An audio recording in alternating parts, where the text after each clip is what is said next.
বন্ধু ভেবে শহীদ জিয়ার নির্দেশকে মানতে গিয়ে আমরা সামাজিকভাবে ধর্মীয়ভাবে অনেক কিছু থেকে আমরা হারিয়েছি, আর আমরা হারাতে চাই না।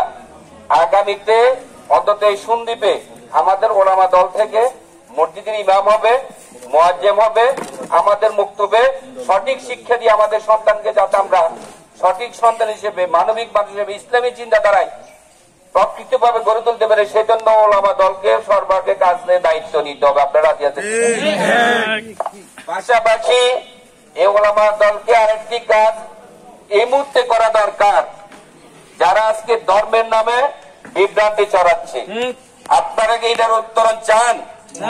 যদি চান, এই নির্বাচনকে কেন্দ্র করে আপনারা আমাদের পাশে এসে দাঁড়ান। আমাদের প্রতিটি সবাই না পারলেও যে এলাকাতে আমাদের প্রোগ্রাম থাকবে ওই এলাকার কাছে কিনারে যারা থাকেন আর যাদের সময় আছে সম্ভব হয় তারা কি থাকবেন, আপনাদের মাধ্যমে আমরা তাদের মিথ্যার জবাব দিতে চাই।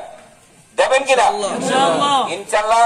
সবাইকে আরো সময় পেলে আমরা কথা বলবো। আপনাদেরকে আমরা আমাদের মঞ্চে রেখে আপনাদের মাধ্যমে আমরা মানুষকে যারা মিথ্যা বলে তাদের মিথ্যার জবাব দেওয়ার জন্য, সত্য মানুষের কাছে জানিয়ে দেওয়ার জন্য আপনারা সহযোগিতা করবেন বলে আহ্বান রেখে বিদায় নিচ্ছি। আসসালামু আলাইকুম।